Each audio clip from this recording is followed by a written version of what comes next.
things we're dealing with are threats to humanity unlike anything the world has ever seen before. We can bequeath our children a greener planet and a more prosperous future.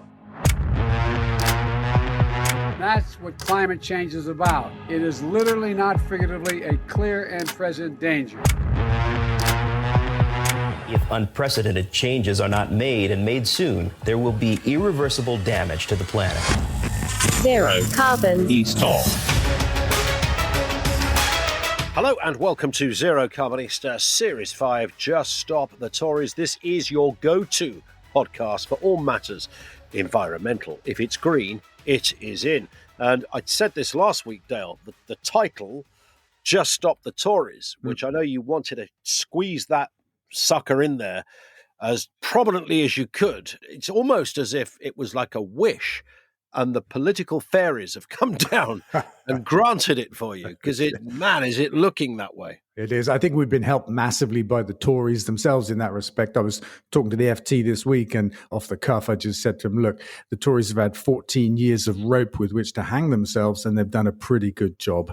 That's what's happened. Yeah, and those polls are just looking I'm loving them. Grimmer by the second. The one I love the most is that Reform are 2 points behind the Tory party now. Come on. I mean, bearing in mind, they're 2 points behind. So a party that was, whatever you think of Reform, a party that started half an hour ago is now 2 points behind the most successful party in political history. I mean, that's how shite things are for Rishi Sunak.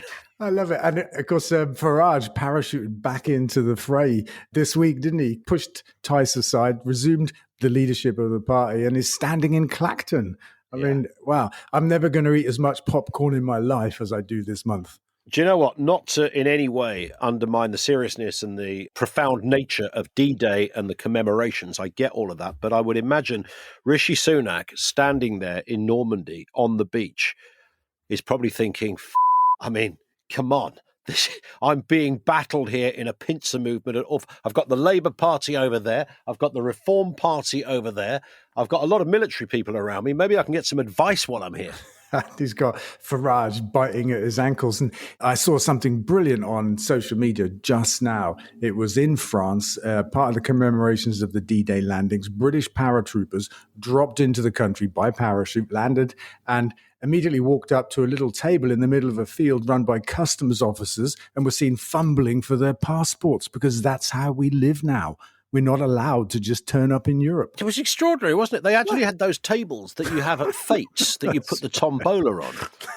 And a couple of characters from the customs go, I need your passport. And they're thinking, hang on, I just fucking parachuted out of a plane, mate. That's brilliant. Do I not get a special dispensation for that? But apparently you don't. It's the perfect metaphor, isn't it, for what the has Brexit done to us? Yeah, even parachutists commemorating the greatest battle ever are required to show their passport. I love it. Let's move to right-wing nut. Who have you picked this week, Dale? I thought we were already deep in right-wing nut. We're already in the territory, aren't we, really? I mean, the whole thing is underpinned by this. It is. I mean, they make our whole series, don't they? But anyway, my choice this week is Richard Tice. I saw him I saw him after the leaders' debate, which was quite poetic, really, because he's not a leader anymore. Farage has, shoved him aside. I saw him on ITV talking about climate change, the climate crisis. And he said he was put on the spot. He didn't actually deny that it was man-made, but he said, we've only made 1 or at the most 10% of the carbon in the atmosphere and the problem. I mean, there's a big gap between 1 and 10%. I've just got to say that for one thing. That's an order of magnitude difference. But he was put on the spot. The interviewer said, but look, on your website, it says this, that, and the other. And he just made the most crazy claim. He said that the climate crisis is, and the amount of carbon in the atmosphere is driven by the power of the sun and volcanoes. It's not about man-made carbon, which is such a crazy thing to say. I mean, we're at nearly 400 parts per million of carbon in the atmosphere right now. And if you go back to the start of the Industrial Revolution, we're just looking for the data now. I have a feeling it's going to be a half or a quarter of that. And how you cannot connect the mass burning of fossil fuels to the amount of carbon dioxide in the atmosphere, I don't know. Can I just put my volcanic hat on for a second? You have one? Yeah.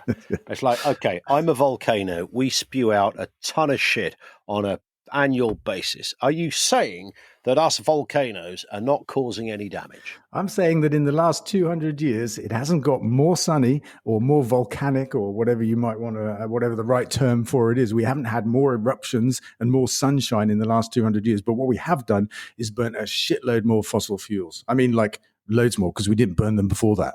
You've got it wrong again, though, Dale, of course. Yeah. Because it's the Chinese that have been doing all the bad stuff. The Chinese are to blame. What the hell are the Chinese doing for the environment? But the Chinese are in trouble now for doing good things, aren't they? Our old friend Claire Coutinho likes to slag them off and say that our path to net zero will be a Chinese one and we'll strangle British business. But anyway, we agreed to leave her out this week. But we did. But we can't leave China out, though, because there's an incredible story out of China this week. There is. All right, I'm going to cut to it. China just built the biggest solar project the world has ever seen, 5 gigawatts big. In physical space, it occupies as much space as New York City, and it's just the latest in a series of big ones from China, but just the biggest ever. It's powerful enough to power an entire but small country like Luxembourg or Papua New Guinea or something like that. And last year, I just got to throw in a statistic, China built more solar power than the rest of the world put together. Yeah, I found that an incredible statistic. So do you think, as history will judge China, they will say, yeah, okay, you were belching out some shite from those coal-powered chimneys. However, you're reducing that and you're increasing over here. Is that what you think the story is? Well, I think the story is we've done it. We've had our period of belching ourselves in the Western world. You know, we've climbed up that curve of industrialization. We've got that in our rear view mirror, and pointing the finger at China for doing the same thing, I think is lame. But also at the same time, we've seen the stats that say we can't get to net zero without China, or if we do, it's going to cost 20% more, trillions of pounds more for the whole world to get to net zero without China. So, I mean, they're absolutely the good guys. It'll be interesting to see how a Labour government deal with China. I mean, the Tories can't work out whether they're Arthur or Martha when it comes to how they're meant to deal with the Chinese, because they previously talked, I think Cameron was quite in favour of a very close relationship, but they couldn't say that out loud. But behind the scenes, apparently they are still having powwows and shaking hands and getting on rather nicely. It brings us to a question from Lisa on Twitter who says, come on, Dale, if you were offered a job advising a Labour government, would you take it? I want to help. I want to help make this green transition happen, help us get to a green Britain, all that kind of stuff. I've dedicated my life to it. So, yeah, of course, I'm going to help out if Labour asks me to. It's interesting because I know we often talk about, members of the public backing renewables and all the rest of it, but we've touched on this specific bit that I find interesting, and that is that 80% of Tory voters back renewables. So when you hear Rishi Sunak and others try to play to a different gallery, you wonder what they're losing at the other end. Yeah, so look, the public have supported renewable energy ever since polls began about 20 years ago. And, pretty much it's across the political divide, always has been.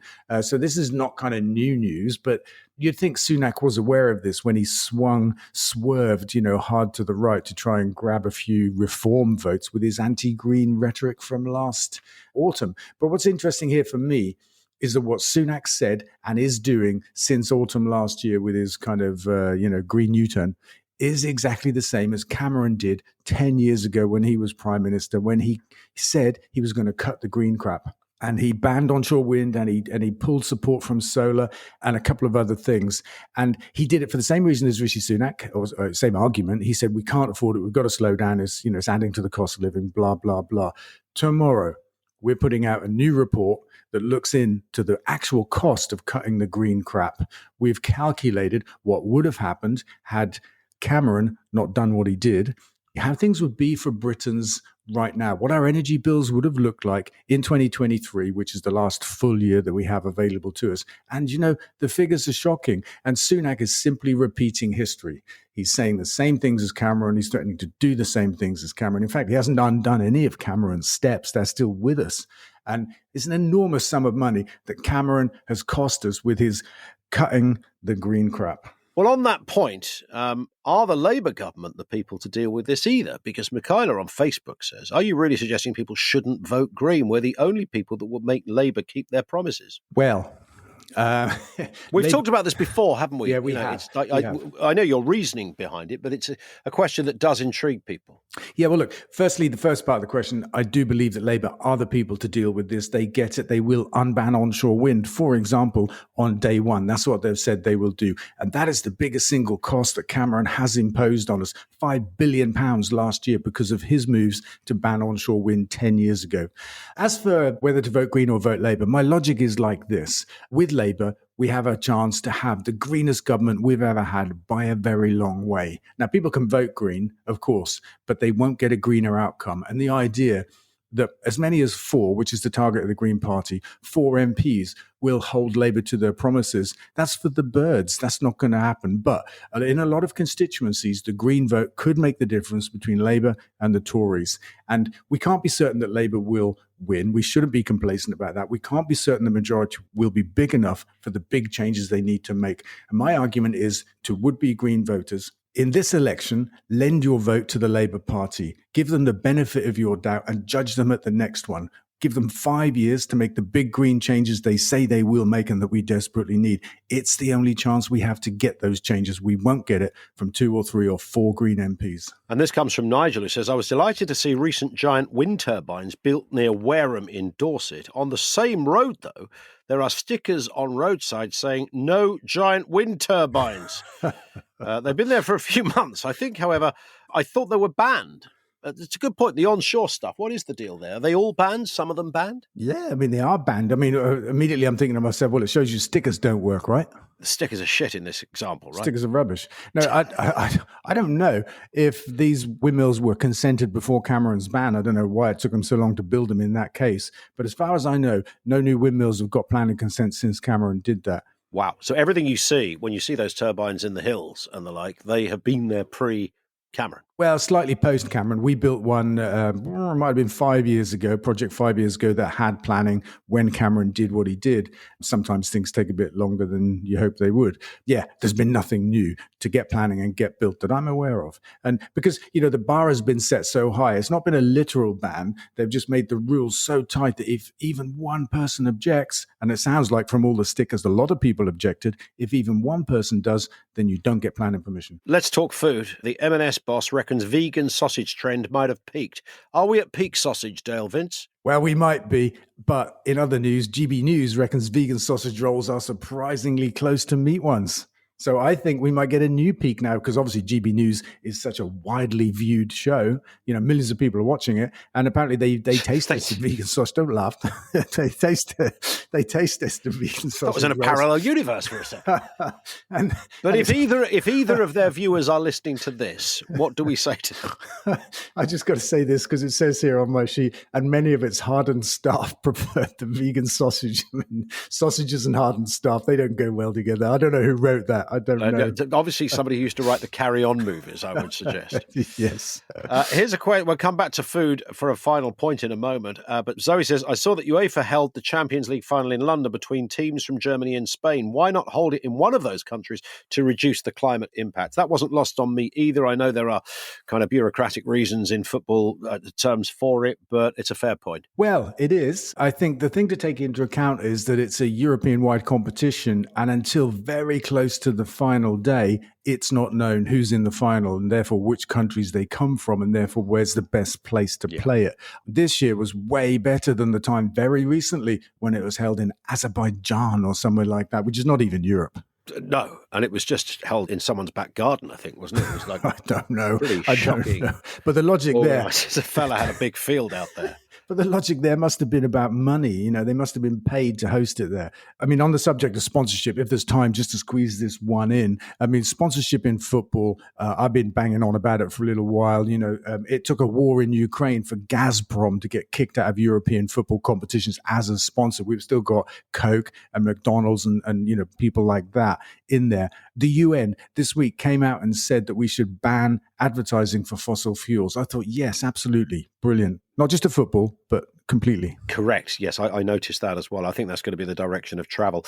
Before we talk voting, final story. You've got crucial avocado news, Dale. I mean, I don't go to anybody else for avocado news but yourself. Awesome. And Piers Morgan, of course, but from him you get the fake news. So we had a conversation some months ago now, our first encounter on air, and avocados... This was you and Piers? Me and Piers, yeah, not me and you. And avocados were like his big deal. As a vegan or plant eater or whatever, he wanted to trip me up with an avocado story. But basically it boiled down to this. He thought all avocados came from California, and therefore if I ate avocados, they came from there where they did bad things to bees. And I said, well, actually, I buy avocados from Spain, to which he said, how do you know? I told him I could read a label. It seemed to stump him. So Tesco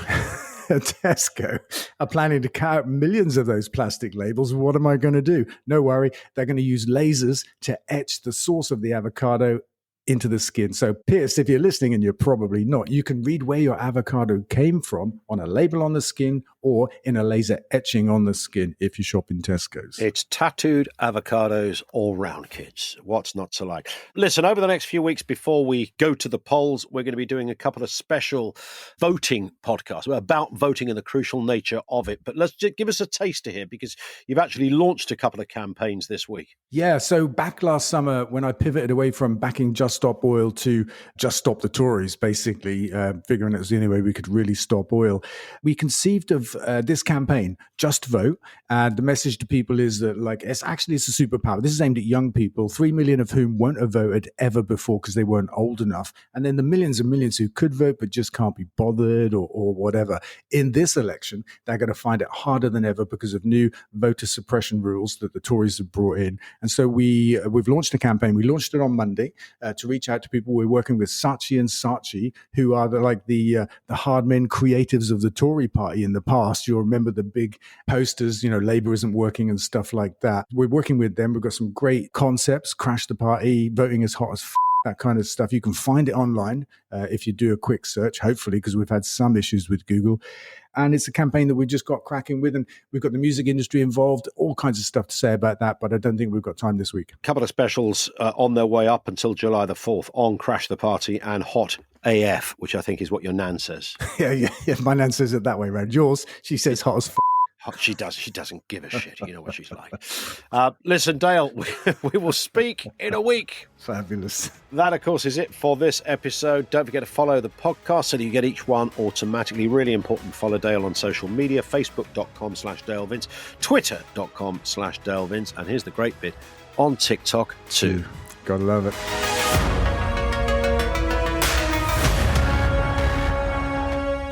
Zero carbon. East of.